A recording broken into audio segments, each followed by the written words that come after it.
সুপ্রিয় শ্রোতা, গল্প পাঠের আসর চ্যানেলে শুনতে যাচ্ছেন আফজাল হোসেন রচিত পারলে না রুমকি উপন্যাসটির ৫ম পর্ব। আমি ওয়ারা কারিম, সাথে থাকুন। গাড়ির কাছে এসে রুমকি দাঁড়ায়। জ্যোতি লক্ষ্য করে কিছু একটা ভাবছে রুমকি। কি ভাবছো তুমি? আমার খুব রিক্সা চড়তে ইচ্ছে হচ্ছে। ইস, তুমি যদি গাড়িটা না আনতে। জ্যোতি গাড়ির দরজা আবার লক করে দেয়। ঠিক আছে, চলো, গাড়ি এখানে পড়ে থাক। সে কি, আবার তুমি ফিরে আসবে এখানে? হ্যাঁ, তোমাকে নামিয়ে দিয়ে তারপর। না। কেন? একা একা এত দূর আসবে, আবার তোমার কষ্ট হবে। জ্যোতি হাসে। সহজেই তো তোমাকে পেয়েছি, এখন না হয় এই কষ্টটুকু করি। আচ্ছা ঠিক আছে, এক কাজ করা যাক, চলো গাড়ি নিয়েই যাই, বাসায় রেখে রিক্সা নিয়ে বেরিয়ে পড়ব। তোমার বাসায়? হ্যাঁ। না, ও বাসায় একেবারেই যেতে চাই। জ্যোতি জোর করল না, সম্মত হয়। ঠিক আছে, তাই যেও।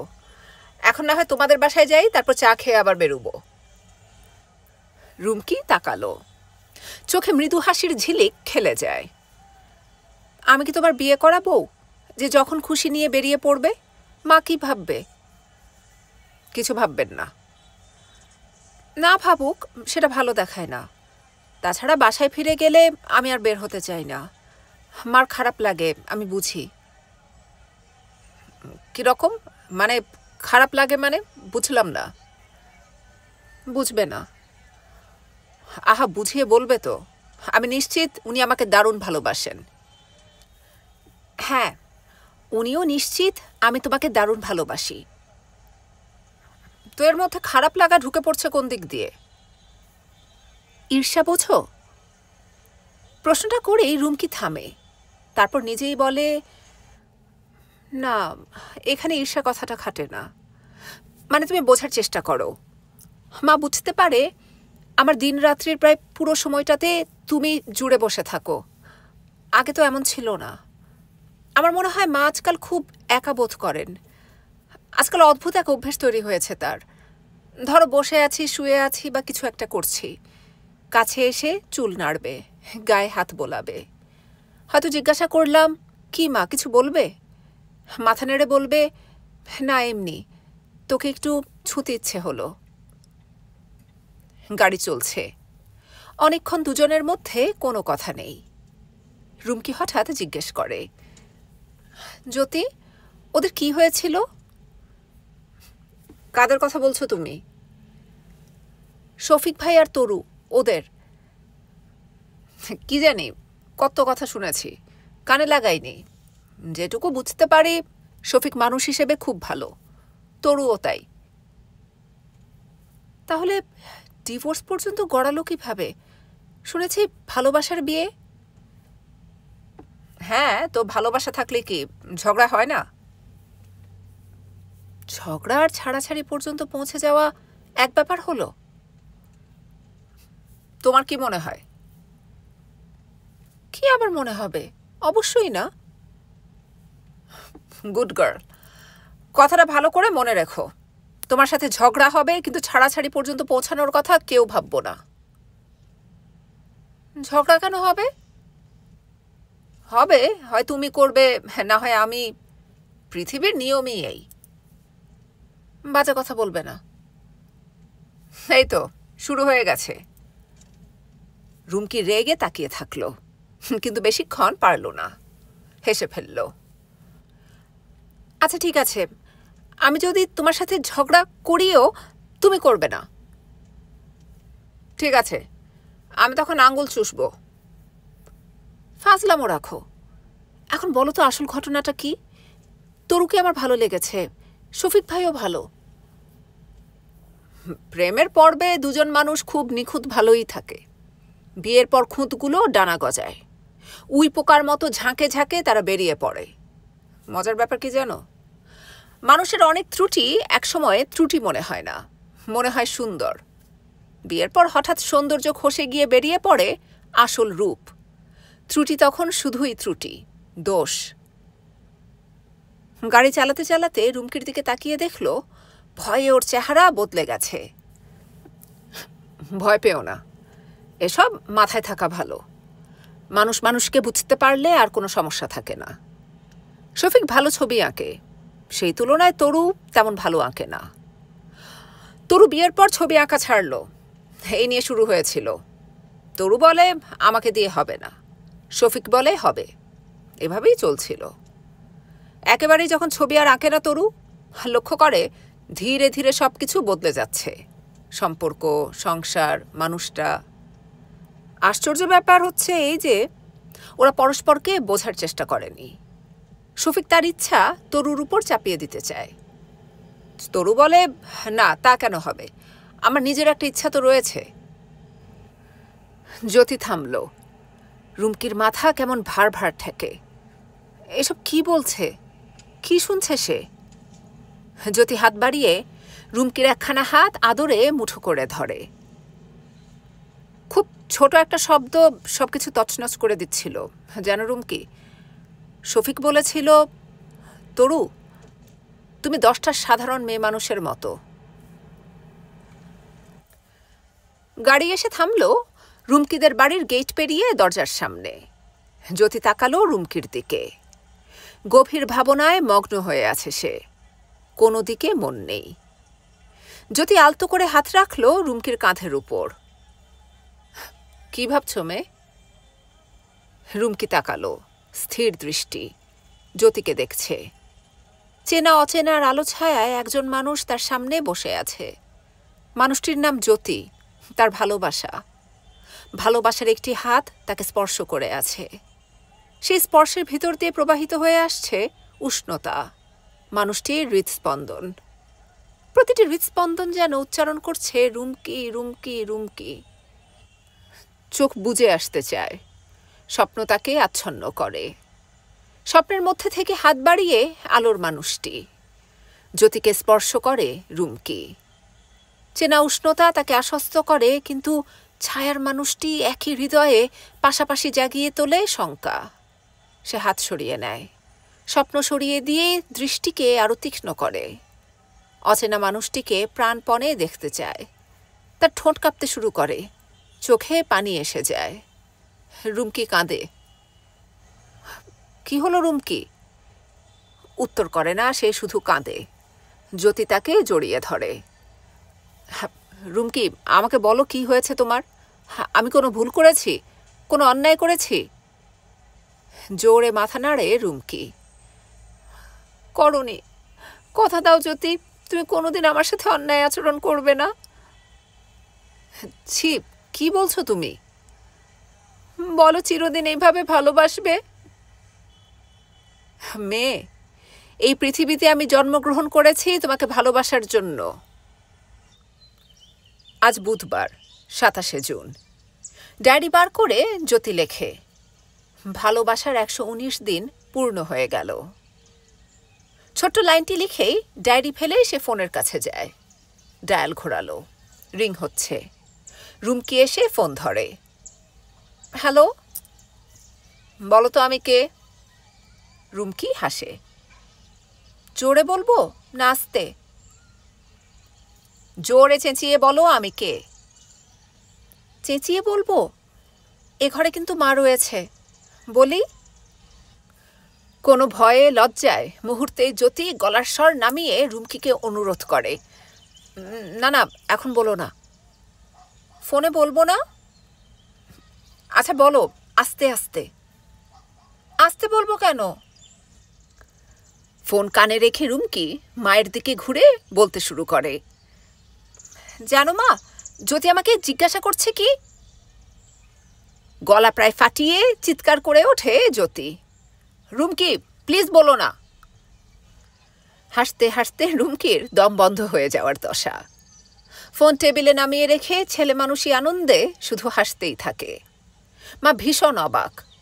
ওইভাবে মেয়েকে হাসতে দেখে তার নিজেরও একসময় হাসি পেল।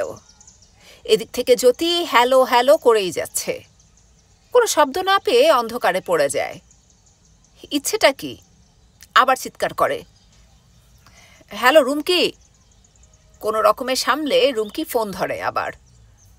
বলো, গিয়েছিলে কোথায়? আসছিলাম। মাকে বলনি তো? বললে কি হয়? তুমি এত লজ্জা পাও কেন? আচ্ছা থাক ওসব কথা, বলো আজ কি বার? বুধবার। আমাদের কতদিন হলো? 119 দিন। উত্তর সঠিক হয়েছে। আমার পুরস্কার? আগামীকাল। না সাহেব, আগামীকাল দেখা হবে না। কেন হবে না? কেন নেই কোনো, হবে না, ব্যাস। আমার ইচ্ছে করছে যে। আমার ইচ্ছে করছে না। অতপর দুদিকেই দুজন খানিকক্ষণ চুপচাপ। জ্যোতি খুব ঠান্ডা গলায় বলে, রুমকি, তুমি আমার সাথে অন্যায় আচরণ করছো। তোমার যখন ইচ্ছে হবে তখন কিন্তু আমি বলবো দেখা হবে না। না, তুমি তা বলবে না। আমাকে কথা দিয়েছো আমার সাথে অমন আচরণ করবে না। তুমি করছো যে, তাতে কি? কয়েক মুহূর্ত আবার চুপচাপ থাকলো দুজনে। এক প্রান্তে একজনের দুষ্টুমির হাসি, অন্য প্রান্তে অন্যজন বিষণ্ণ। ঠিক আছে, রাখি। রুমকির মুখের হাসি মিলিয়ে গেল। তুমি রাগ করলে জ্যোতি? না, করো না প্লিজ।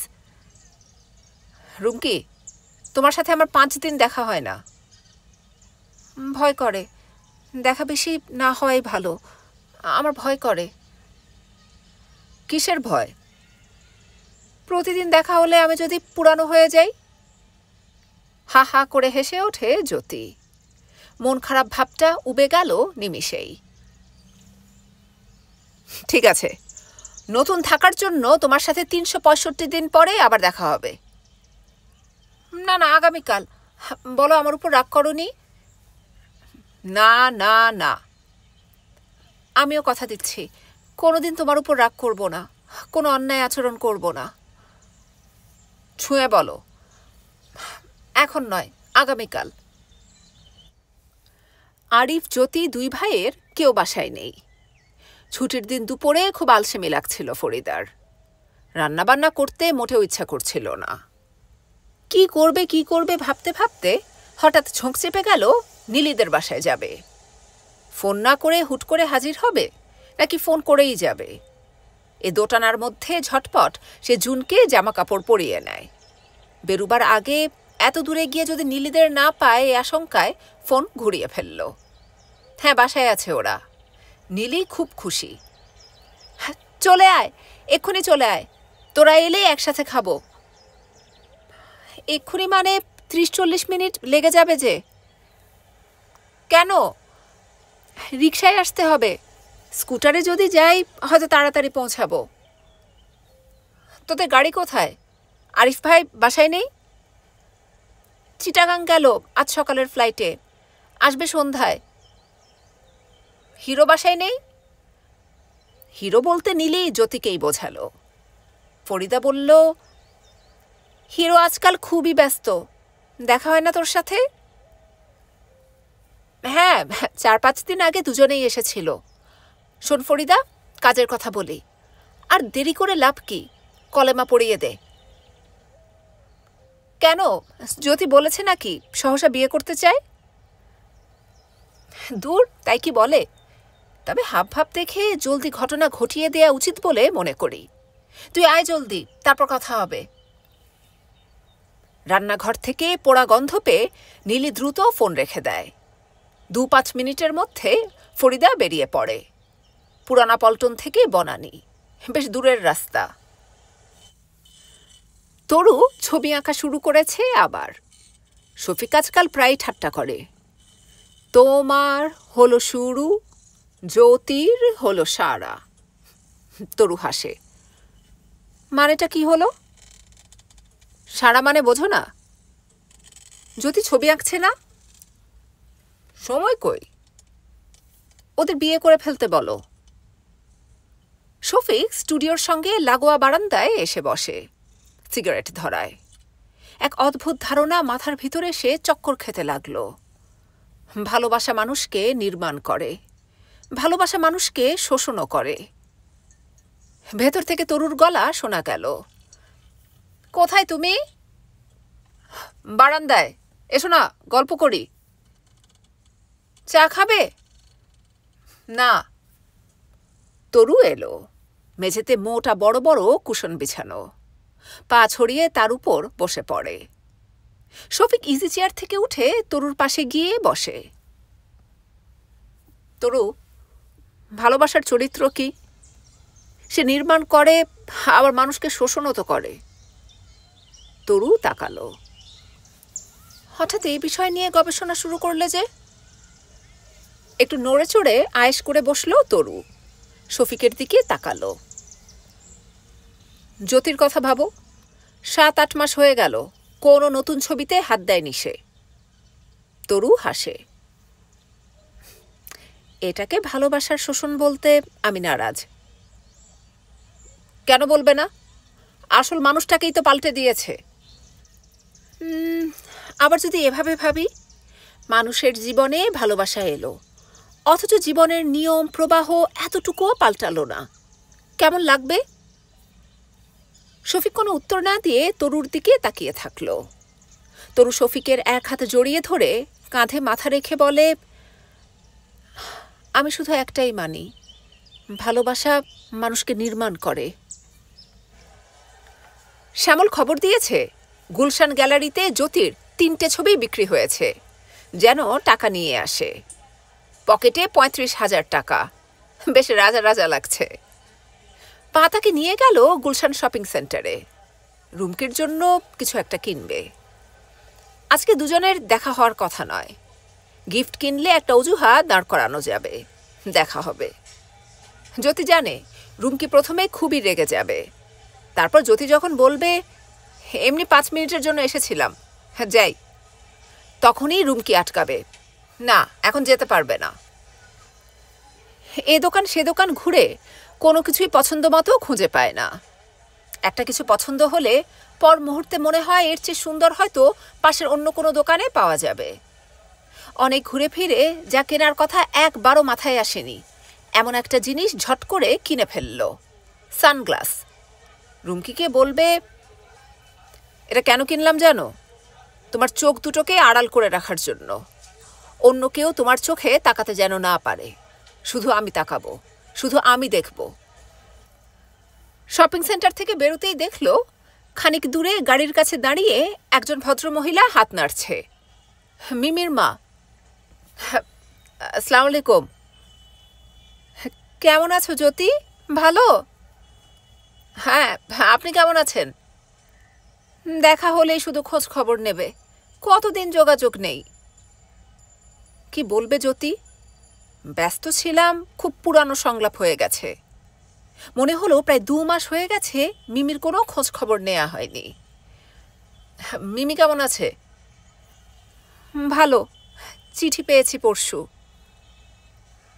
চিঠি পেয়েছেন মানে? মিমি তো আবার গেল। কানাডায়? গেছে ইংল্যান্ডে। সিমি, আমার বড় মেয়ে তো ওখানে সেটেলড। কানাডায় বোধহয় পরে যাবে। লিখেছে আপুর এখানে ভালোই লাগছে। আমার উপর খুব রেগে আছে নাকি? বলে গেল না? যাওয়ার আগের দিন খুব গালাগালি করেছে তোমাকে, কোনো খোঁজ খবর নাও না। বলেছিলাম ফোন করতে, বলল করবে না। ঠিকানাটা দেবেন আন্টি, চিঠি লিখে দোষ কাটাতে চেষ্টা করব। সত্যি আমি খুব ব্যস্ত ছিলাম, তবু এটা কোনো অজুহাত নয়, আমার যোগাযোগ করা উচিত ছিল। কাগজ কলম আছে তোমার কাছে? নাও, ঠিকানা লিখে নাও। কলম পকেটে ছিল, কাগজও থাকে পকেটে, দরকারের সময় খুঁজে পাওয়া যায় না। মনে পড়ে গেল রুমকির সাথে প্রথম দিনের কথা। মনে পড়ে গেল টাকার উপর রুমকির টেলিফোন নাম্বার লিখে দেয়া। রুমকি এখনো জানে না যে মাত্র কয়েকদিনের মাথায় টাকাটা হাতছাড়া হয়ে গিয়েছিল। কোন হাত থেকে কোন হাতে যে টাকাটা এখন চড়ে বেড়াচ্ছে। একদিন হয়তো ফিরেও আসবে, হয়তো সহসা নয়, তবু আসবে, অনেক বছর পর। সে টাকাটা ফিরে এলে কি যে ভালো লাগবে। রুমকিকে দেখালে কি করবে রুমকি? আনন্দ বিস্ময়ে চিৎকার করবে, নাচবে, জ্যোতিকে জড়িয়ে ধরবে। এইসব আনন্দিত মুহূর্তের কথা কল্পনা করে খুব ভালো লাগছিল। কিন্তু সে ভালো লাগা বেশিক্ষণ টিকল না। টপ করে মনে হলো, যদি কোনোদিন রুমকি টাকাটা দেখতে চায়, কি করবে জ্যোতি? এখন না হয় তেমন ঘটনা ঘটলে সামাল দেয়া যাবে, কিন্তু বিয়ের পর যখন দুজনে এক বাড়িতে একই ঘরে থাকবে, কোন অজুহাতে তখন টাকাটা না দেখিয়ে থাকতে পারবে? মিমির আম্মা নিজের হাত ব্যাগ থেকে কাগজ খুঁজতে যেয়ে মিমির পাঠানো চিঠিটা পেয়ে যায়। চিঠির পেছনের ঠিকানা লেখা অংশটি ছিঁড়ে জ্যোতিকে দেয়। চিঠি লিখো জ্যোতি, খুব খুশি হবে। তোমাকে এত পছন্দ করে, অথচ তুমি তেমন যোগাযোগ রাখো না। এবার কানাডা থেকে ফেরার পর 2-4 দিন আসলে আমাদের বাসায়, তারপর হঠাৎ করে গায়েব হয়ে গেলে। মিমির সাথে ঝগড়াঝাটি হয়েছিল নাকি? জ্যোতি ঠিকানাটা ভাঁজ করে পকেটে ভরতে ভরতে মাথা নাড়ে। না আন্টি, যাবো যাবো করে আর যাওয়া হয়ে ওঠেনি। ঠিক আছে, এসো সময় পেলে। মিমিকে লিখো কিন্তু। আমি তোমার কথা লিখব, বলবো। আজ চলি। আচ্ছা, দেখা হবে আন্টি, খোদা হাফেজ। ফুটপাত দিয়ে হাঁটতে হাঁটতে সেই একই চিন্তা ঘুরে ফিরে এসে বড় জ্বালাতে লাগলো। যদি রুমকি কোনোদিন টাকাটা দেখতে চায়, কি করবে জ্যোতি সেই দিন? রাগে, দুঃখে, অভিমানে রুমকির চোখে পানি এসে যাচ্ছে বারবার। একবার তো তার মা দেখেই ফেলল, রুমকি চোখ মুছছে। মায়ের মন কাছে এসে জড়িয়ে ধরে। কি হয়েছে মা, আমাকে বল। রুমকি নিজেকে ছাড়িয়ে নেয়। কিছু হয়নি মা। তো কাঁদছিস কেন? জ্যোতির সাথে ঝগড়া হয়েছে? না, রাগে আমার চোখে পানি এসে যাচ্ছে। কার উপর রাগ? বিরক্ত করো না তো মা, একটু একা থাকতে দাও। ঠিক এই সময় হইচই করে উঠল টেলিফোন। রুমকি বারান্দা থেকে দৌড়ে গিয়ে ধরে ফেলল। হ্যালো? একটা পুরুষ কণ্ঠ শোনা গেল। এটা কি নাম্বার? খুব বিরক্ত হয়ে রুমকি বলল, রং নাম্বার। জ্যোতিকে আজ কোথাও পাওয়া যাচ্ছে না। যদি এমন হতো, কোনো দিন হয়েছেও, জ্যোতির আসবার কথা নয়, তবু হুট করে এসে গেল। আজ তেমন হলে জ্যোতিকে যে সে কি করবে, আছড়ে খামচে দেবে। জ্যোতি তাকে অপমান করেছে, জ্যোতি তাকে মিথ্যে বলেছে। কলিং বেল বেজে উঠল এ সময়। বাজানোর ভঙ্গি শুনে মন ছ্যাঁত করে উঠল। জ্যোতির কথা ভাবতে ভাবতেই সে বোধহয় এসে গেছে। রুমকির দৌড়ে যেতে ইচ্ছে হলো, আবার সেই ইচ্ছেকে আরেক ইচ্ছে দমন করে রাখে। কলিং বেল বাজছে। কাজের মানুষজন সব কি ঘুমোচ্ছে এ সময়? দরজা খুলতে দেরি করছে কেন? রুমকি ফোনের কাছ থেকে সরে ড্রয়িং রুমের দিকে আসে।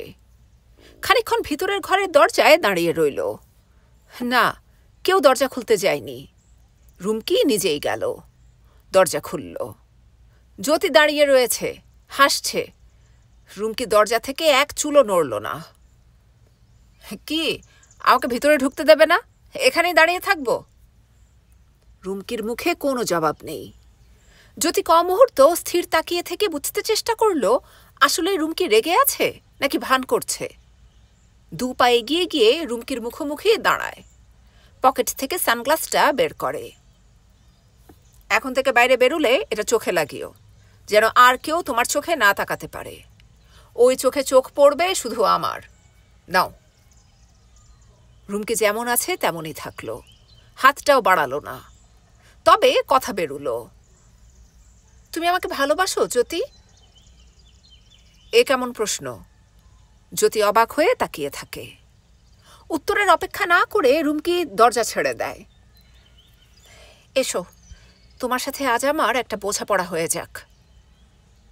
জ্যোতি বুঝতে পারে না কিসের বোঝাপড়া। রুমকি ঘরের ভিতর যাচ্ছে, তাকে অনুসরণ করল। ড্রয়িং রুমের মাঝখানে গিয়ে রুমকি ঘুরে দাঁড়ালো। জ্যোতি দেখল, সামনে যে দাঁড়িয়ে আছে সে যেন রুমকি নয়, অন্য মানুষ।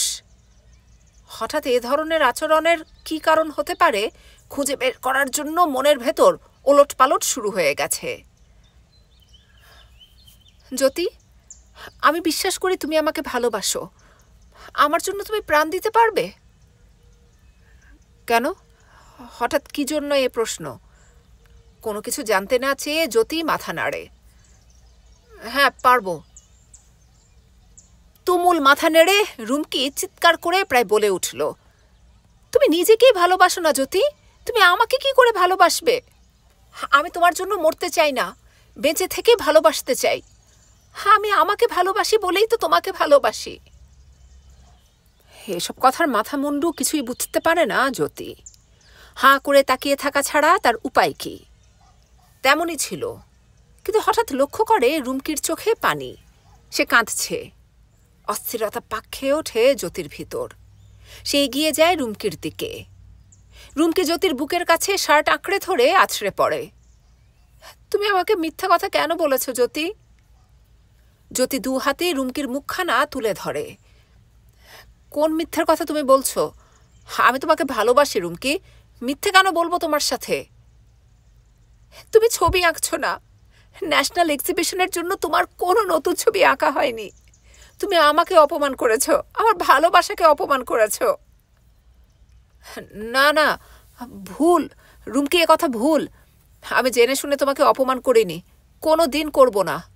তোমাকে বলেছিলাম ছবি আঁকছি, সেটা মিথ্যে নয়। ছবি আমি শেষ করতে পারিনি, নতুন কোনো ছবিতে আমি হাত দিতে পারিনি। কেন পারোনি? আমার জন্য? না না, তোমার জন্য কেন হবে? ছি, তোমাকে বোঝাতে পারবো না রুমকি। আমার মনের মধ্যে এখন ভাঙচুর চলছে, আমাকে এক দণ্ড স্থির হতে দেয় না। ইজেলের সামনে দাঁড়ালে মনে হয় এখন নয়, অন্য কোনো সময়ে শুরু করব। স্টুডিওতে রং, তারপিন, তেলের গন্ধ আমার মধ্যে অন্যরকম এক উন্মাদনা এনে দিত। আজকাল সেসবের গন্ধ নেই, অথবা ইন্দ্রিয়ের মনোযোগ ঘুরে গেছে। তুমি ছাড়া আমি আর কিছু বুঝি না রুমকি। তোমার এই প্রেম আমার আনন্দকে জাগিয়ে তোলে না জ্যোতি, আমার অস্তিত্বকে শত মুখে নিন্দা করে। আমার ভালোবাসা মাথা নিচু করে দাঁড়িয়ে থাকে। এসব কি বলছো তুমি রুমকি? আমি ঠিকই বলছি। জ্যোতির কাছ থেকে সরে দাঁড়ায় রুমকি। দুর্দান্ত আর বেপরোয়া লাগছে তাকে। জ্যোতি তাকে শান্ত হতে বলে। রুমকি মানে না। এই প্রথম ন্যাশনাল এক্সিবিশনে তোমার কোনো ছবি থাকছে না। শফিক ভাইয়ের কাছ থেকে আমি সব জেনেছি। ছবি আঁকতে চাও বলেই মানুষের তথাকথিত উজ্জ্বল ভবিষ্যতের অন্যান্য সব পথে তোমরা কজন পা বাড়াওনি। সেই কারণেই তো তুমি আমার অহংকার, আমার ভালোবাসা। সেই তুমি এতটা বদলে গেছো আমাদের ভালোবাসার জন্য। জ্যোতির ভিতর কেমন এক বোধের জন্ম হলো। সেই বোধ তাকে বধির করে দেয়। রুমকির আর কোনো কথা সে শুনতে পায় না। চোখে ভেসে ওঠে তারা ঝলমল এক অচেনা জগৎ। তারা জ্বলছে, নিভছে, তার ভিতর ভেসে বেড়াচ্ছে রুমকি। তার যেন আলোর শরীর, যেন সে এই পৃথিবীর কেউ নয়, অন্য গ্রহ, অন্য লোকের। আমাকে ক্ষমা করে দাও রুমকি, আমি ভুল করেছি। সান্ত্বনা এই যে তোমাকে নতুন করে পাওয়া হলো। আজ থেকে আমি যে কোনো মানুষের চেয়েও দীর্ঘ। আজ আমি জানলাম আমি ভালোবাসি এমন একজনকে যে আমাকে অর্থহীন ভালোবাসে না। এই মানুষ, এই শরীর, আমার অস্তিত্ব, বোধ, বিশ্বাস সব কিছুকে তুমি ভালোবাসো। হ্যাঁ, আর কিসের পরোয়া করি আমি? রুমকিকে জাপটে ধরে জ্যোতি। তুমি আমাকে ক্ষমা করেছ তো? রুমকি বলে, ভালোবাসার কাছে ক্ষমা চাইতে নেই, ছাড়ো, মা এসে পড়বে। মা কোথায়?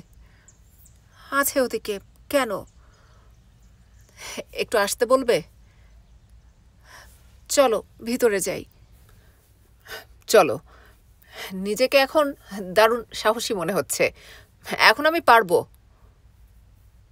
ভিতরের ঘরে মা নেই। ঘর থেকে বারান্দা দেখা যায়, সেখানেও নেই, বোধহয় বাগানে। রুমকি হাঁটতে হাঁটতে জিজ্ঞাসা করে, কি পারবে? মাকে এখন বলবো আমি রুমকিকে বিয়ে করতে চাই। রুমকির পা থেমে গেল, শিহরণ বয়ে গেল সারা শরীরে। সে ঘুরে তাকালো, দু চোখ বিস্ফারিত। লজ্জা, আনন্দ, ভয়ের নানা রং একসাথে মিশিয়ে যেন তার মুখে ঢেলে দেয়া হয়েছে।